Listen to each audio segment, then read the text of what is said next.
possible, I have to leave early. Okay. At 8 o'clock. At 8 o'clock, I have to leave, but we should be finished by then. We will be finished by then, definitely. Okay, Lynn, you are ready to go. Okay, so welcome everyone. Since we're on other venues, I'll say I'm Lynn Magid Lazar, and I'm very excited to be doing this for Women of Temple Sinai in Pittsburgh. So this is kind of fun. When I thought about the menus and the things that we were going to do tonight, I had this kind of vision of all of this is too easy for a cooking class. But that title got actually changed. So, but I will tell you, it's all easy. I love recipes that really don't require a lot. And when you take them someplace, to a potluck, to a friend's, when you serve them and people come over, everyone thinks you spent a lot more time and energy. So I will preface all of that by saying, and if you read the recipes ahead, you saw we're starting out with the chocolate cake. And it's starting out with the cake mix. So, but trust me, nobody ever thinks this is a cake mix kind of cake. So that's where we will start with the triple chocolate cake. I hope that you will all ask questions, unmute yourselves, talk, and make this kind of, I wish we were in person. So, but here we go. I will tell you one quick story about this cake. I've had this recipe for like a bazillion years. And years ago, those of you who can remember, and I mean really like maybe 30 years ago, there were people, I don't know so many now, that didn't like to share their recipes. And the original version of this recipe, the person never did want to share it. And then somehow over time it got shared, and perhaps it's a game of telephone. It's not exactly the same, but I kind of got a kick out of the fact that I'm doing it on Zoom when it was originally from someone who didn't want to share. She'd bring this fabulous cake to everything and wouldn't give the recipe. So, okay, we're starting with a chocolate cake mix. As I wrote in the recipe, I like they used to make like a double dark, they change it all the time, every brand. I'm a Duncan Hines kind of mostly, but so I got dark chocolate fudge, but anything will do. There's enough chocolate in here that if you're sensitive, it'll be like coffee. You cannot eat this cake too late at night. So we're pretty much dumping in everything. And a instant chocolate pudding. I don't know about you, but every time I buy instant chocolate pudding, once some time ago, I didn't get the instant. But yes, and you're literally going to just dump the powder in there.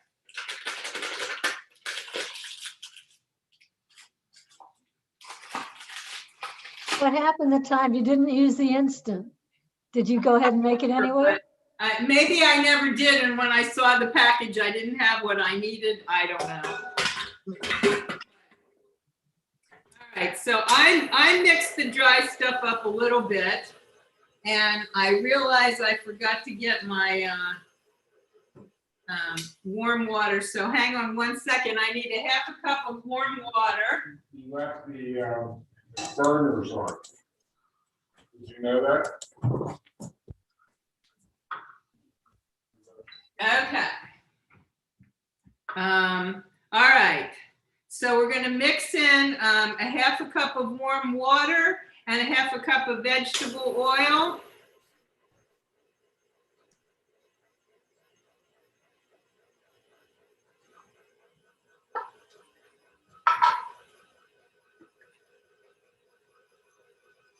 I always use canola oil. I'm sure it doesn't matter, but it needs to be an oil that doesn't have a strong taste on its own.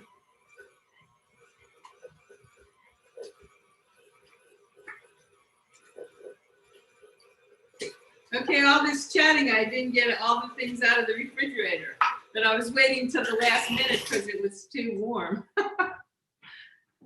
Let's try this.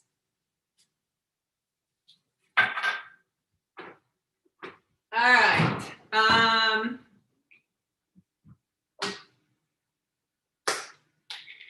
All right. 8 ounces of sour cream. Now, I know theoretically when you're baking, you're supposed to measure everything perfectly, but this is a 16-ounce thing of sour cream. So I'm going to ballpark a little close to half of it because it's just making the cake moist. I've never had a problem with, I suppose if you overdid it, the cake wouldn't hold together, but I've never had that issue. So I'm gonna just ballpark half of this container. And I am using real sour cream, but I totally mean what I said in the recipe, that if you use, especially the Greek style plain yogurt that's thicker, it works beautifully. And it does the exact same thing. You know, it moistens the cake and gives it that, you know, I don't know, like cuts the sweetness maybe a tad.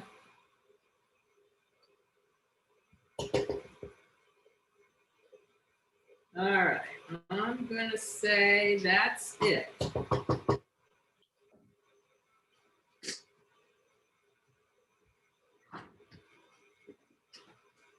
All right, so I mix that up a little and then add the eggs one at a time. And this is the one thing I do that I probably learned in 7th grade home ec. I do the eggs one at a time. Just, I mean, I crack them not straight in here into a separate thing because I don't know. I don't ever remember having a bad egg, but it's the one rule I tend to follow. Don't ask me why. One time I had double yolks and one Yeah. time I had blood. So Yeah, that.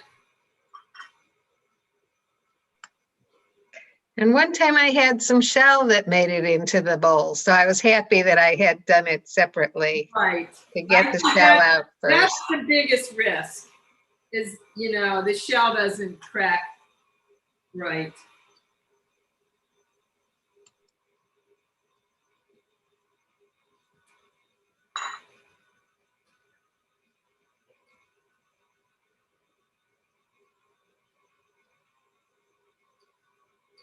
All right.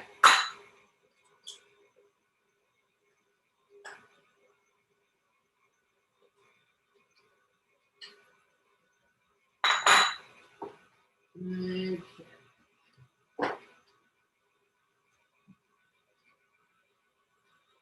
All right, now I'm going to mix this pretty well. And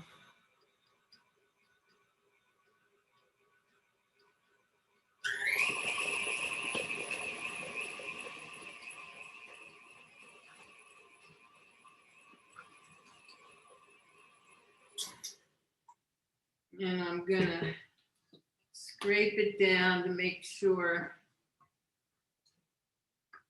I guess Julia Child has overhead camera, right? She had that, or whatever. All of you who watch cooking shows, which I do not.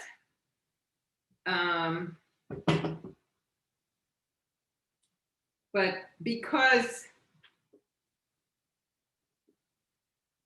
you want to make sure that the dry ingredients that are usually gunked in the bottom get mixed up. Wow, a light just burned out. Romantic cooking.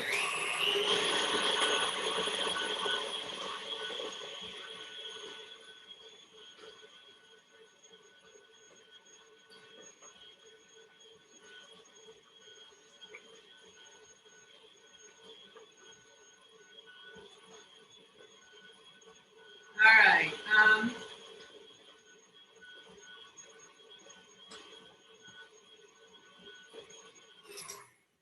We're going to stir in the chips and That's good. Let's give it one more.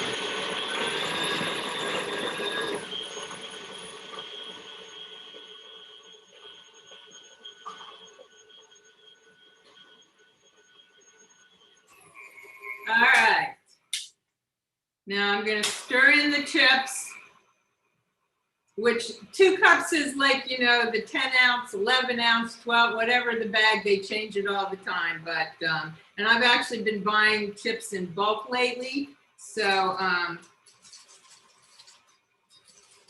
about 2 cups, and just fold them in, stir them in. I mean, they're all going to get baked. And they kind of, depending on the pan you use, they will, because of the weight, sink to the bottom and all be sort of in one part of the cake, but that's okay. But you can't mess it up. You can't over mix it.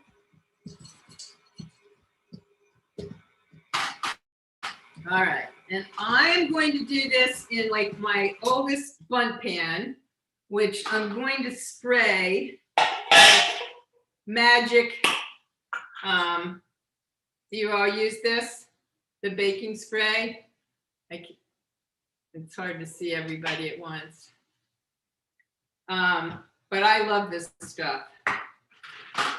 So, especially for like a bundt pan or whatever, because this is the pan, but every brand makes it, but it's the spray with the flour. And that way the cakes come out really pretty easily.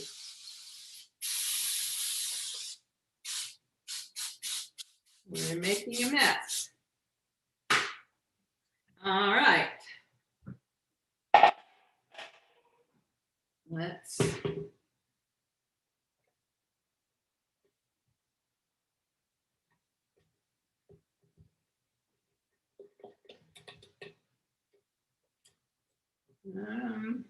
all right. Talk amongst yourselves.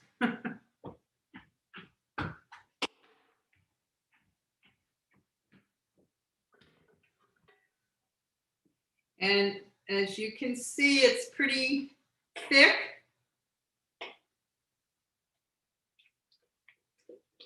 And it fills up the pan pretty much. It will, you know, it will raise a little bit, but not a ton. So don't panic when you put it in the pan and it's nearly at the top.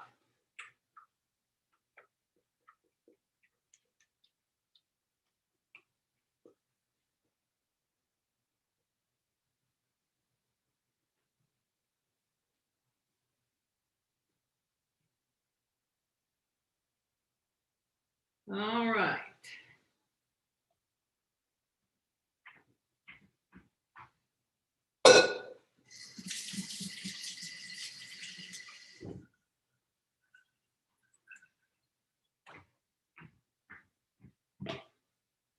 I am going to put this in my oven 50 to 55 minutes at 350. It's a little hard to check. I'll show you if we're, you know, at 50 minutes. I stick a knife in there. Because of the melted chocolate, a toothpick or something isn't going to work. But a knife, usually you can tell if it's like melted chocolate or raw batter. But it 50 to 55 minutes will not overdo it. You don't need, I can turn my computer if you want, but wait a minute, why is the oven not on? Oh, how about that? I did the wrong oven. I preheated the wrong oven.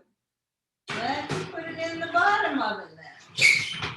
And I'll set the timer. Okay. Now, before we move on, I will tell you, as I mentioned, if you weren't on earlier, that I've been making these things, you know, for the last week or two, just to experiment and make sure that doing it while I thought someone was watching me would be functioning the same. So on Friday night, for fun, I made, Dale's benefited from this. I made this cake. It's pretty foolproof, But I have a really cool pan. I'm using my regular bundt pan, but can you see this pan? So if you find a funky pan, this is what the cake looks like. I don't know if you can see. Of course, It looks like Martha Stewart made it. exactly. That's the point. I have one that's a sunflower. Yeah. And this recipe, it's similar, the basic recipe, except the flavor is different because it's a yellow cake mix and lemon pudding. So it's an orange cake. It's an orange cake. So I don't know. Can you see it? It's hard to tell if you can see it, but yeah. So it's pretty cool. And it's really foolproof. And as I said, the original recipe says don't freeze it because the chips get hard. And it never lasts long enough, so, or I give it to people, so I haven't really tried to freeze it. I used to make it for a friend's birthday, like a long 20 years ago, and he always froze it because he wanted it to last longer. But I think the chips would get hard, and that probably doesn't matter. Chocolate in any form is a good thing. I've made it sometimes and frozen it, and if you really want the chips to be soft, you can put it in the microwave and the chips can even get a little bit melted. Right, right. If you want it that way. It is a completely foolproof recipe, honestly. So, all right. Any questions, thoughts? I need my easy button. I'm gonna go get my easy button. That was easy. Easy. Do you frost it? I do not. You do not need to. This is so between the chocolate cake, the chocolate pudding, and the chips. I'm telling you, my sister-in-law won't eat this cake past 3 o'clock in the afternoon because she says she can't sleep. So no, I usually sprinkle it with powdered sugar, and when we get it out, we can. But you know, I have a powdered sugar thing that with the little mesh, and I just sprinkle it with powdered sugar to make it look a little festive, but you absolutely don't need to frost it. And I almost always do it in a bundt pan or one of my phone. I also have a pan that actually has a Star of David that it comes out a little. But yeah, so I always do it either in an interesting pan or do sprinkle it with powdered sugar.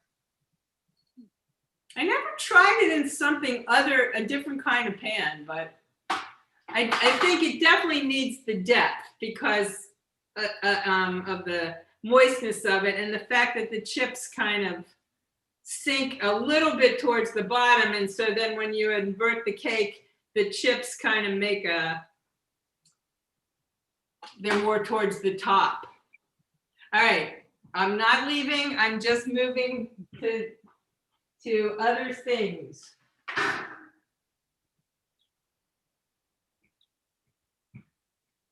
All right, fun. I was going to I'm not an apron person, but I was going to wear my Girls in the Hood apron. But I decided on my Temple Sinai t-shirt. I will move that shortly. Okay, we are going to do the Chinese tuna salad. And I forgot the bowl I'm mixing it in. I'll tell ya.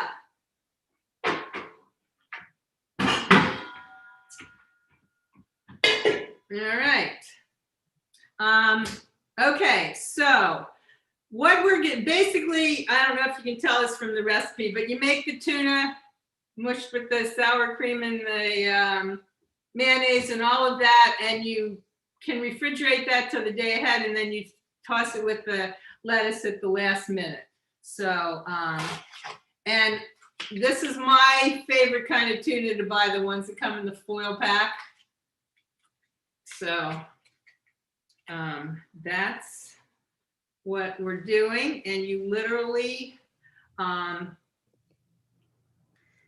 Are you using oil pack or water pack? water. but you know, I think the oil would not hurt it. I mean, it wouldn't matter if you used oil packed tuna. I think I am going to do the mayonnaise and sour cream first.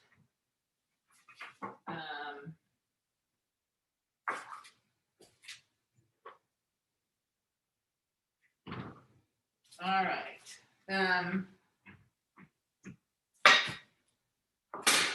Okay, so we are mixing. Oh, I know what else I was going to do. Can we tell? It's an experiment. All right. I am going to chop the onion. Figured we had to do something besides dump ingredients. So it says a small grated or very finely chopped onion. So again, it's tuna. It's like tuna fish salad. So if you don't object to onion, you know, I mean, you could leave it out completely, but I'm going to probably use a little more than half of this onion. And if I wanted to, I could put it in the food processor and really, you know, mince it up, but I don't think that's necessary. So I'm just going to chop it. And I might not even use that piece. We shall see. And I'm just going to do it into a kind of small dice.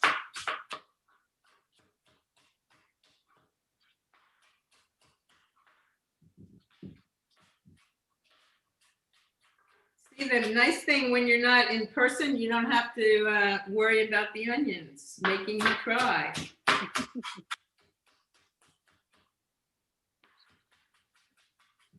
I feel like every time you cook something, you should have to chop something. It's completely therapeutic. And depending on the kind of day you've had, you may want to chop many things.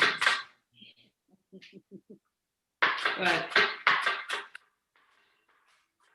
my day has been lovely, so we're only going to chop onion.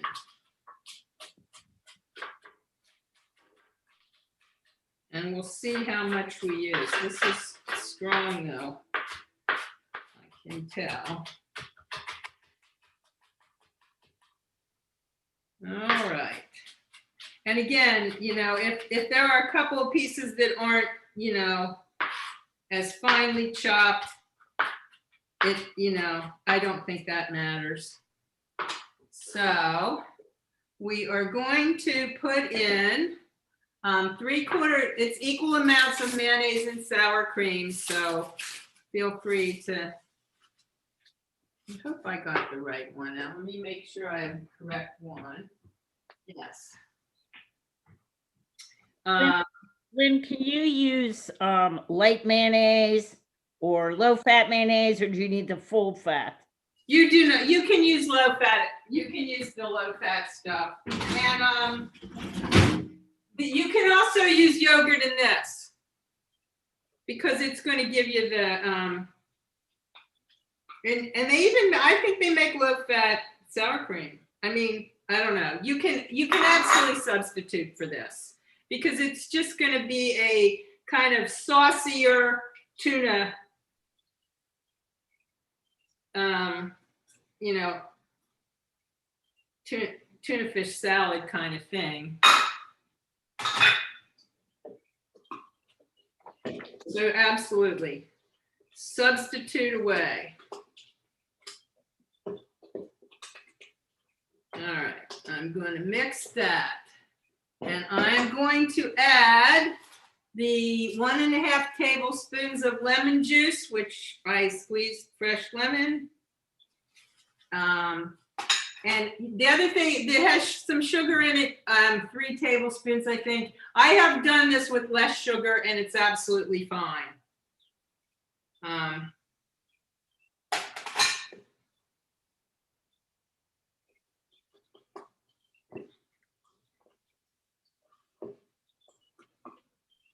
All righty. And it's, you know, it just looks like mayonnaise-y. And now, the one thing I like about these packs is you can just dump it all in. You don't have to drain anything. And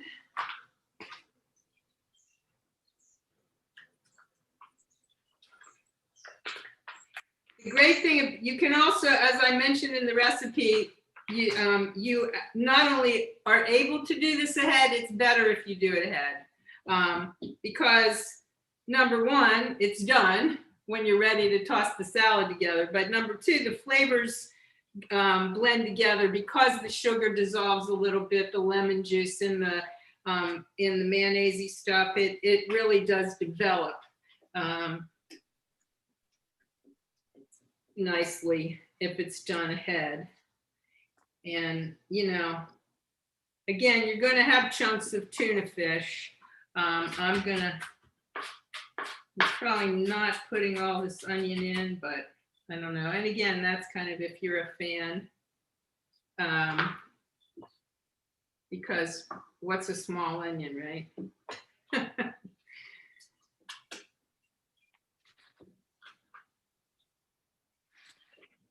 I'll put a tiny little bit. All right, let's move this over here. All right, so you can see that it's, can you see? It's hard for me to tell in my monitor. Can you see what it looks like? Mm-hmm. Okay, it's just kind of a lumpy, it's very mushy, you know, like you would never eat it plain like this. But It looks like a batter. yeah, but you're going to toss it with lettuce and you're going to garnish it with the chips.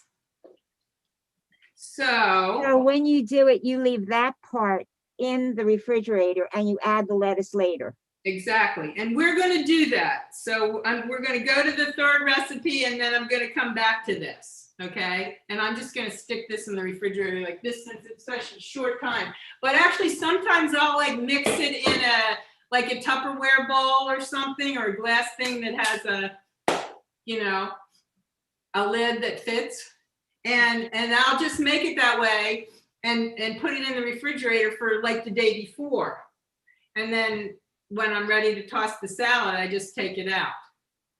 The other nice thing is, like, and tonight will be an example, there's way more here than I can eat or that Dale will eat. So I will probably not, if I were not demonstrating this, we'll see how the lettuce is, but you could use half of this. Toss it with lettuce for whomever you're making it for, and use the other half in a day or two, because it's, you know, it'll last a couple of days.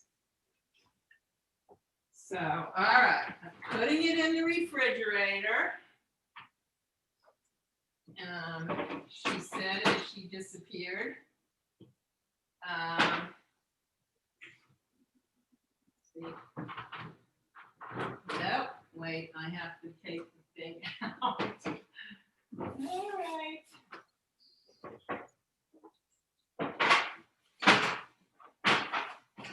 I thought it would fit in there and it didn't. Okay, we'll come back to that. All right. Recipe 3.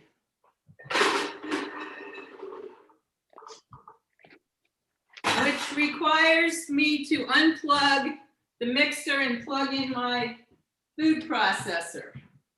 So talk amongst yourselves, because that's my sous chef is downstairs. I told him he didn't have to stay.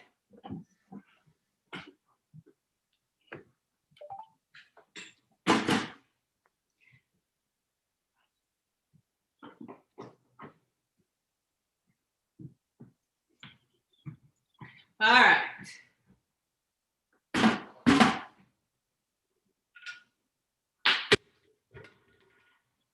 My processor. All right.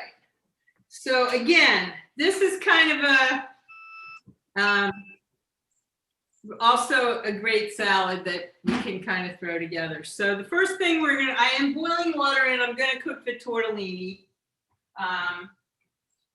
which say for 8 to 10 minutes. So I have, I have the water boiling and I put a little salt in there. And as I said in the recipe,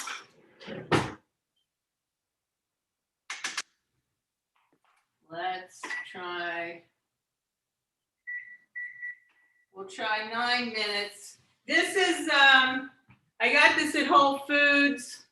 I have another package. It's not exactly the same, but you can use any kind of tortellini you want. And I love all these fresh ones. So Whole Foods has tons of, there's actually a spinach and cheese one. I'm just using the plain cheese. This is a different brand. But they're refrigerated and I don't know, does everybody use these? Mhm. I think they're really good. Okay, so we're cooking the tortellini and we are going to make the pesto, which is also very easy. All right, so a half a cup of packed fresh basil leaves. That's also kind of like what's a small onion, mushed together, kind of half cup. You cannot mess it up. So I'm just dumping that in. The smell, I wish you were here. Could be one of the better smells on the planet, fresh basil. A clove of garlic, and again, I just peeled it, but it's literally one whole clove of garlic because you're going to process it, so you don't even have to mess with chopping it or anything. So I just dunk it in there. A quarter cup pine nuts or walnuts, and I like the pine nuts because it feels more authentic, pesto-y. Although walnuts actually work very well. This is something that I make. My granddaughter that celiac loves pesto and stuff, so we can do this for her, and it's really good. And we've done walnuts. Sometimes it's hard to find the pine nuts that aren't processed, that are processed in a place that make the grade for my daughter to allow it. Okay, Parmesan. Again, I just dump it all in. There's, you could process it a little bit, before, but it isn't necessary. And I will process it a little before I put the olive oil in. But I will show you my olive oil, which you can find on Amazon. There's a ton of good olive oils out there, but this was introduced to me on a virtual trip to Israel that WRJ did. And oh, by the way, there's another one coming up, I think the 26th of April that you can register for. It's very fun. But it's made by, it's produced collaboratively by Arab and Jewish women in Israel. And it's called Sindiana, Sindyanna, Sindiana of Galilee. And they have a couple different kinds. They have an organic one. This is called Extra Unified. One's called Extra Peaceful. But it's produced by Arab and Jewish women who work together in the Galilee. So I love using it. And it happens to be pretty good olive oil. So it calls for, I can't see, quarter cup. So I'm going to put a quarter cup in here and we'll see. Because it depends on how much basil you have and how precisely you measured your cheese. All right. Here we go.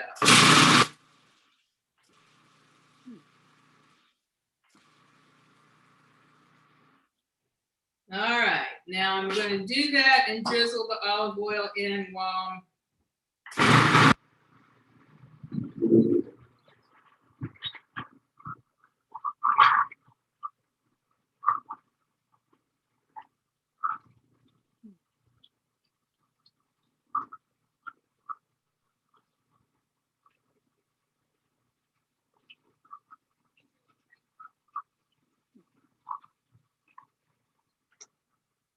all right, let me get another scraper. All right. Let's look. It's such a good smell. Wish you were here.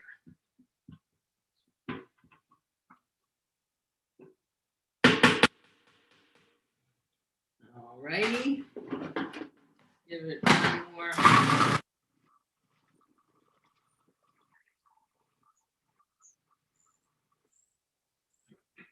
I think that's good. Yep, that's excellent.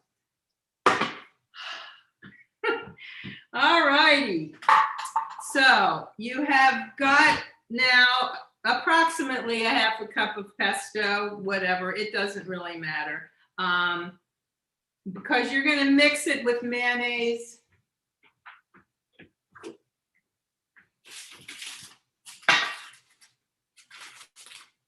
And I'm going to get a different bowl.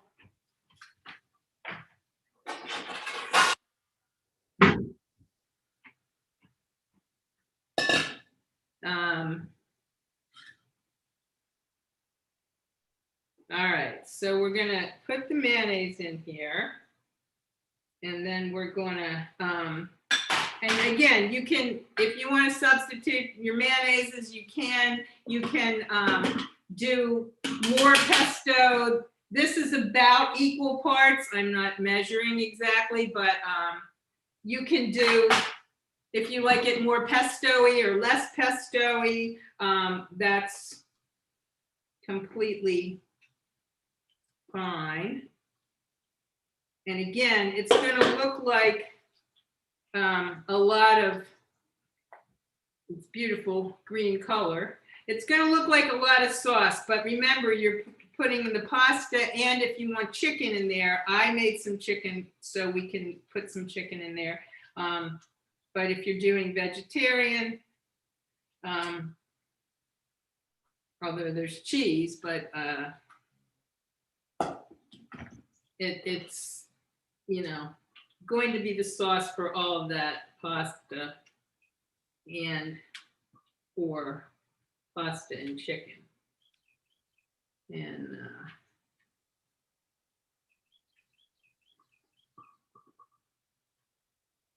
all right.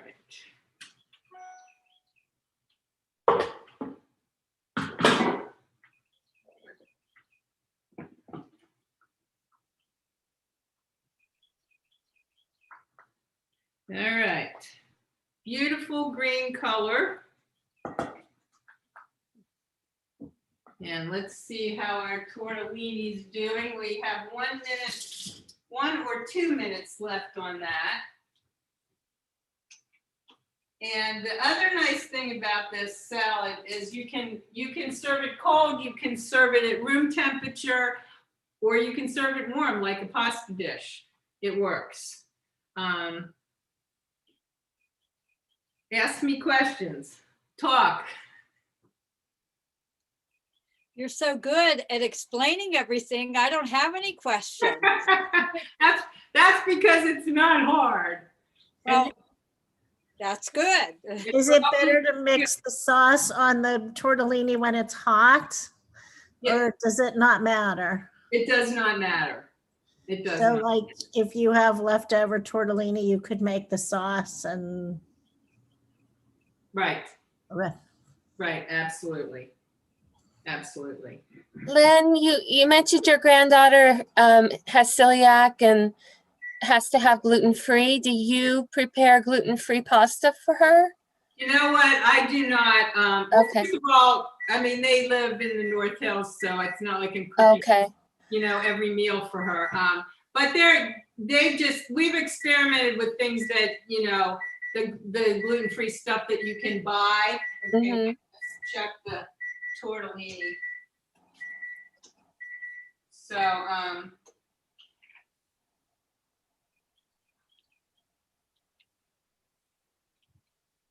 I think I'm gonna give that one more minute.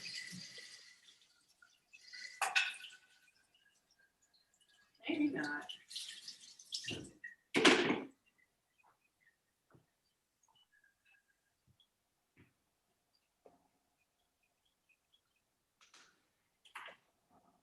I'm gonna give it like 30 seconds. The other thing, Carol, to your question, you see in the recipe, it calls for frozen peas, which you literally can use pretty much right out of the bag. You do not have to cook them. And so a lot of times when I'm making it, the pasta's hot, the chicken's been in the refrigerator because I cooked it yesterday, and the peas, which are kind of thawed out, but are still cold. So then it becomes sort of like room temperature when you mix it all up, and that's, I think, when it's really the tastiest. Okay.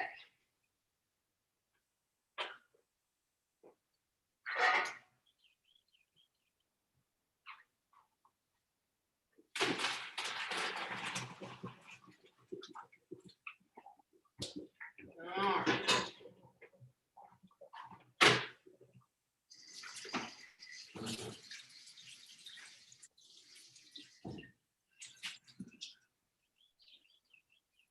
Okay, now wait, I have a big bowl.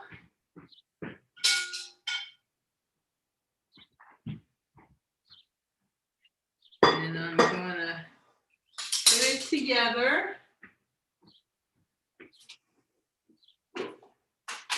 And I cooked chicken breast and just, you know, I did boneless breasts, as I think I put in the recipe that, you know, what, I don't know, however you like to cook your chicken when you're going to use it for chicken salad or something else. I have an Instant Pot.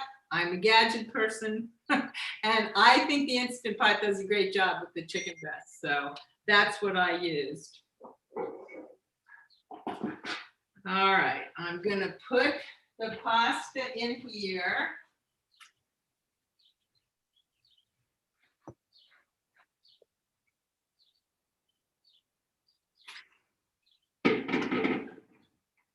Okay. And I'm going to put some chicken in it since Dale Lazar is getting it for dinner. And he is not a vegetarian by any stretch.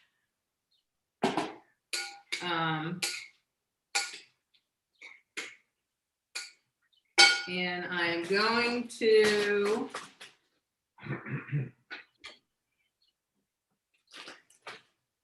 you know what I didn't do? I probably would add, and I think I wrote this in the recipe, I would add some salt and pepper to the pesto, which I probably would have done while it was still in the processor, but all right. So I'm putting in maybe half a bag of frozen peas. But again, all of this, all the proportions are exactly how you think you would like it. I mean, it's pretty without the sauce in it, with the green. But I am going to taste this, because I think it's probably going to need salt and pepper. A little. Not bad though. You can do it without if you're watching. Thank you, I have these.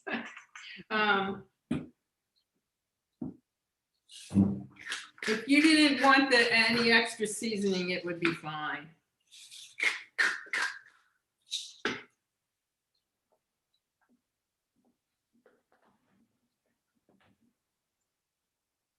Because the fresh basil and the cheese. All right, and again, I'm gonna kind of do, you know, whatever proportion you like. Many of you have probably eaten this at my house at some point or at something that I brought food to. And even just all mixed up like this, it lasts, it's great for several days.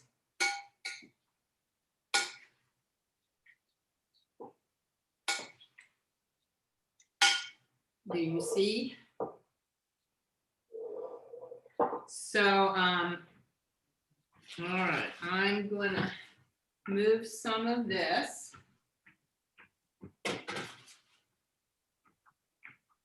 All right, let's see.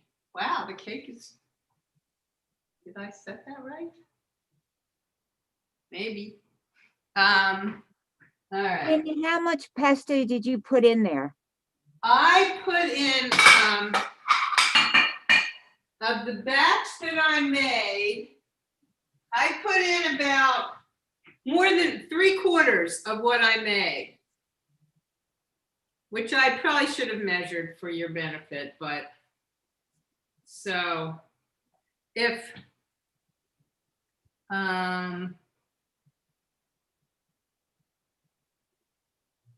I want to say that it was probably 1/4 cup of pesto of the sauce, maybe a little more. But again, I didn't put all the, oh, I did put all the pasta in, but I didn't put all the chicken in. I could add more chicken. I don't think I'd add more peas. It would look overwhelming, but, and then when you serve it, I mean, oftentimes I just put the bowl like this, but you can make it look pretty like this. It's very colorful and springy and good cold, like I said, good cold, good room temperature. So let me put, this is how cooking always is for me. It starts out totally organized and then blown up. Let's get the tuna.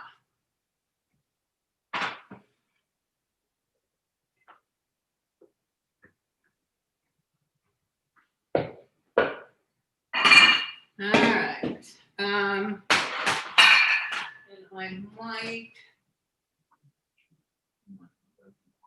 I can smell the cake. If you were here, you could smell the cake. Okay, so I just tore up romaine lettuce. And this is enough for way, way, way more than this. But again, this is going to keep. So I'm going to, and I'll measure it for you this time. Thank you, Anita. Let's try, that's a 1/2 cup. So it'll be more than that. Let's do a whole cup. Maybe not quite. And did I have another salad? Oh yeah, I do have another salad thing.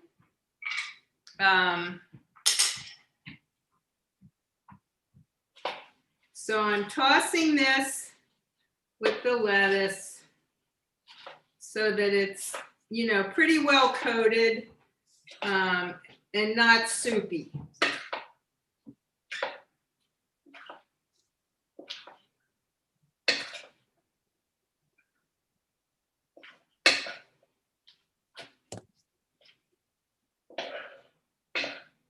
And again, you can do this, you can totally do this to your taste. If you want it a little, you know, saucier, you can do it, or you can keep it more lettucey. I'm gonna do just a tad more. So it probably was about 1 cup of to this salad bowl. And after you toss it, but you can see it, you're going to do this at the very last minute because it's definitely going to sog up your lettuce quickly. And then you're going to garnish it. I toss a few through with the Chinese noodles. You can use any kind of Chinese noodles, the, you know, lo mein, wonton, whatever they call them, but I am in love with these big fat ones, and they're hard to find. Amazon has everything. I found these on Amazon. They're called wonton strips. So they're, That's a useful piece of information. I've never seen them in such a big bag. you can even get fatter ones than this, but I usually, in the before times, I would have to go to the Giant Eagle and really search them out. And now I'm like an online ordering person. So it is hard to find exactly what I'm looking for, the big fat ones. But these were called Wonton Chips on Amazon, and they will be very good. And if you use the little tiny skinny ones, I mean, that works too. But this is more of a, and if you think about when you go out and get Asian salads, that this is more what you get. So I toss them in a little bit, but so that you can still garnish and see them on the top. You see? And then you can just serve this, you know, as a salad. And again, like I said, you really need to do this at the last minute because when the noodles are soggy, it's less fun. Kind of as good as So pretty. what's the place in Waterworks that you get the big salads? All right, I know, I mean in the South Side. Cheesecake Factory.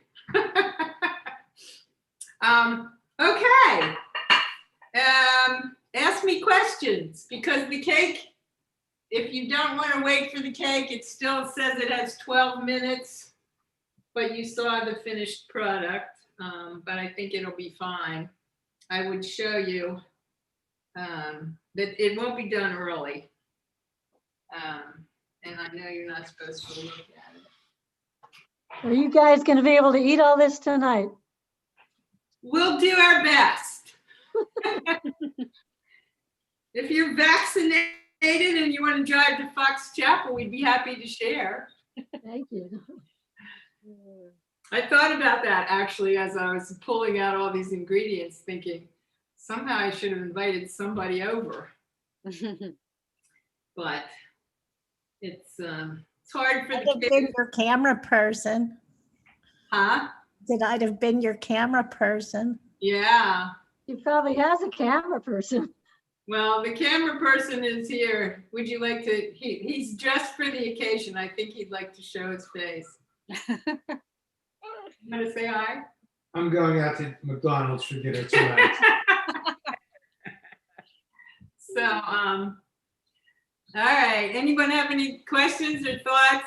I so appreciate you all doing this. It was really fun. It was fun. I enjoyed it. Very And nice. I honestly think, I mean, they're ridiculously easy recipes that you're mostly just throwing things together, but it really is they're all good to take places. And yeah, I told you he's dressed for the occasion. Hi, Dale. Hello, everybody. Hello. So when I married Lynn, she had all these incredible talents, and I didn't even know she could cook. So it continues to be an ongoing surprise and ongoing benefit. This You looks look delicious. like you need an easel and a paintbrush. We'll have a You good look like dinner. you should have an easel and a paintbrush. Yeah. Have you ever frozen the tortellini? That's, Once it's made? oh, you mean before I cook them? I mean, now that you have it Oh, made. it's got lettuce. That's a good question. I've never tried to freeze the, once it's cooked and all put together like that. But those fresh tortellinis that you buy in the mart, you can freeze them for sure. Yeah. But I've never frozen them before you cook them. Has anyone else? Before you cook them? No, I mean after. I've never frozen them after I cook them. With the sour cream and mayonnaise, I don't think you can. Mm-mm. Right. It might Pesto separate. freezes, like you can make pesto and put it in ice cube trays and freeze it in little portions Right. in the little ice cube trays. But I think once it's mixed with all that, it probably Right. would. I doubt you could, yeah, anything with mayonnaise is hard to freeze. The other thing with the pesto is pesto, you can freeze it even like it thaws out enough to like chunk out what you want, and then you can refreeze, you know, you're not totally thawing it out and refreezing it, but you can soften it to the point of scooping out what you want and then putting it back in the freezer. I've done that. But if you're not as organized as ice cube trays. That's my close friend. Would you assemble this one at the last minute if you were taking it someplace? I mean, would you assemble it once you got there? The tuna? Uh-huh. Yeah, I would definitely assemble the tuna. The one with the, well, I guess it was Tortellini. tuna, wasn't it? The one with the tortellini, you can assemble before you go. That is, But the one with the pesto, yeah, the one with the pesto, you can assemble that before you go because it's a, you know, a pasta salad. So you can definitely assemble that before you go.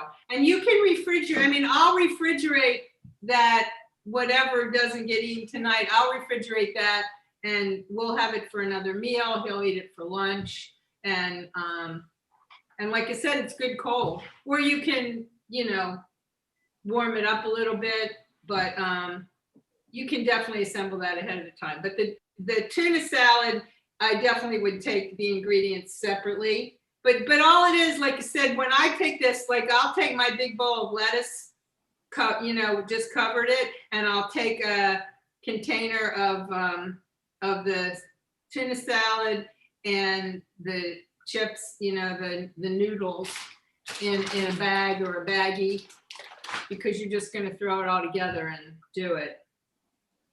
But yeah, it's, you know, I've saved this till the next day and I like really want to love it, but sometimes I'll throw, if it's just for me, sometimes I'll throw some fresh lettuce in there and fresh Chinese noodles and jazz it up enough for me to eat, but I wouldn't serve it to anybody else. So. But it tastes good, you know. It's just there's some mushy lettuce in there. So, but yeah, good question. Let's see where we are here. Still 6 minutes, it says. Did I put it for 50? Lynn, could you picture the tuna salad with mandarin oranges in it? Or you think that would be too much? No, I think that would be very good. I think that'd be very good.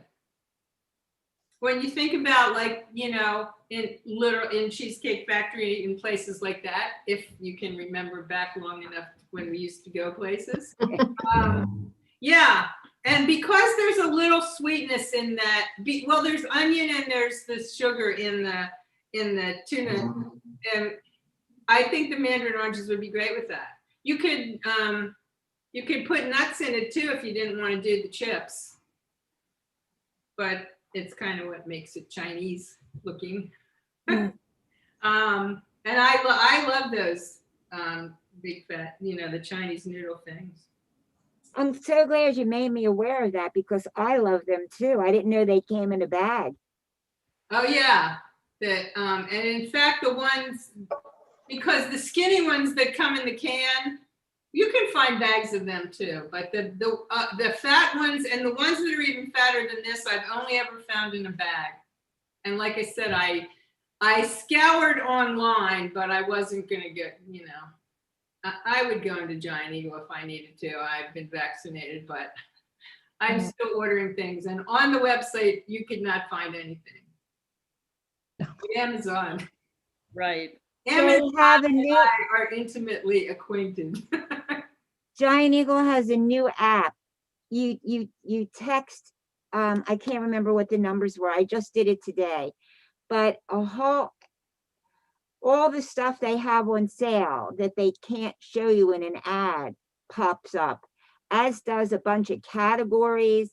It's a whole new website. It's just really nice. look for it in the circular. This week's circular has it. Okay. Mm. Wow.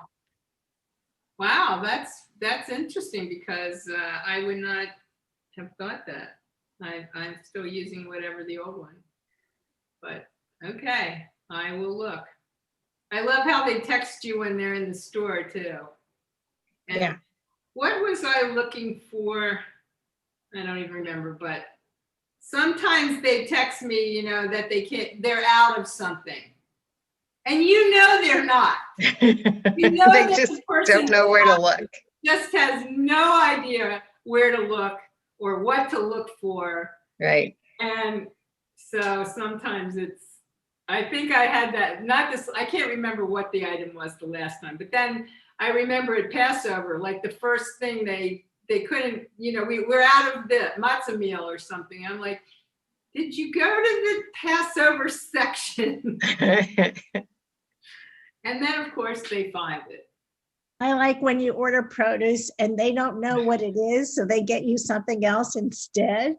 Uh-huh. Lately, though, I think I think they're much better trained lately, and I think they have different, so a lot of times they'll send me a picture and they'll say, we're out of this, and will any of these work? And they send a photo. Oh, that's Right. cool. So I think that's pretty cool. So, because the other thing is sometimes they'll say they're out of something and well, how about another size? We're out of the 20-ounce whatever. Well, okay, maybe a bigger one, maybe a smaller one, maybe too small. But they'll send, and they did that with produce the other day. I can't remember. Maybe whatever carrots I ordered, they didn't have whatever the picture was from the internet, and they sent me a picture of all the bags of carrots and said, will any of these work? And then you can tell. So I think that's pretty cool. One I time, think the whole service is awesome. one time, one of my friends ordered a pound of carrots, and she got a 1 pound carrot. I mean, it was like a baseball bat. I've never Oh seen a my carrot gosh. before. I'll bet it was Probably in the terrible too. future, Yeah. future books will say all the things that you order online that you got crazy stuff. I got, actually, my little jar of oil, I don't know what I did with it, but I ordered a new thing of canola oil. And I mean, it doesn't matter, but I thought I was getting a big thing of it, and it was this little tiny one. Because I don't know. Either they got the wrong thing, I didn't put the right thing in there, I have no idea. But in general, I think they do pretty well. Sometimes when they tell me, Today, as a matter of fact, I talked to my mother who was like, I'm going to be out of milk, but it's okay. And I'm going on Thursday. Maybe I could wait till Thursday. So I did in her community Instacart, and literally within 2 hours, milk and bananas and orange juice and at her door. For a very reasonable price, in my opinion. some places are much faster than Giant Eagle. Yes, they Yeah. In Atlanta, I mean, you can change your mind up until 15 minutes before you're supposed to get it. And you can order and get stuff the same day. Yes. In Florida, that was what, did you do that, Carol, from Publix? They were really good in Florida. Really good. And it was the same thing. You could go on and in a couple hours, it would be at your door. Yeah, Giant Eagle, I don't know whether they don't have enough people or I don't know. Because now, I mean, it's not the same day, it's the next day. Yeah. Yes. Sometimes Yeah. it's 2 days. Yeah. But Well, sometimes they tell me they don't have something and then they deliver it anyway. that's so funny. I don't usually have that, but I have gotten, I think we should get all our stories together of the crazy things. Like I like the 1 pound carrot, or sometimes when you think you've ordered, I don't know. Sometimes I've gotten many more things, quantity than I thought I was, you know. And one time we thought we were getting an 8-pack, oh no, we were getting 1 ear of corn because that's what was in the picture. So we ordered 8 and we got 8 Yeah. packs. And I was like, okay, we had corn every day for a while. Yeah, I've done that too. And it looks like you're like, I don't know, hoarding. Once I did get a very chunky 12-inch carrot and it was around Thanksgiving. So I cut little paper pieces out and made it into a turkey. I put a crown on the back like this. I think that let's see what this looks like. All right. Oh, that's pretty. You see, Nice. it came up high, but like I said, Didn't this flow butter, over. I mean, it raises a little bit, but not a lot. And it does tell, the recipe says let it cool for 45 minutes in the pan, and I do that. And between the spray and the cooling, I've never had a problem. And I'm gonna test it for you, and then That's what I wanted to see. because I take like a fat knife like that, because like I said, if you stick, and this is going to be the bottom of the cake, so it doesn't matter. Right. Yeah, this is good. See? Because sometimes you hit like the chocolate chips and then this is very good. This is perfect. So it was just over 50 minutes, like 52 minutes or something like that. And I will just pull it and unmold it and maybe drive into Squirrel Hill and deliver a piece to all of you at some point in the next couple of days. Or not. All right. This was great. Thank you so much. Thank you. Thank you, Lynn. Thank you all. It was really sweet of you to come and join us. And thanks to Carolyn for organizing. Thank you to WoTS for giving me the opportunity. And thank you for doing all the work. We can do it all in person sometime. And Tammy, are you still there, Tammy? I am. Thank you You're welcome. for participating and monitoring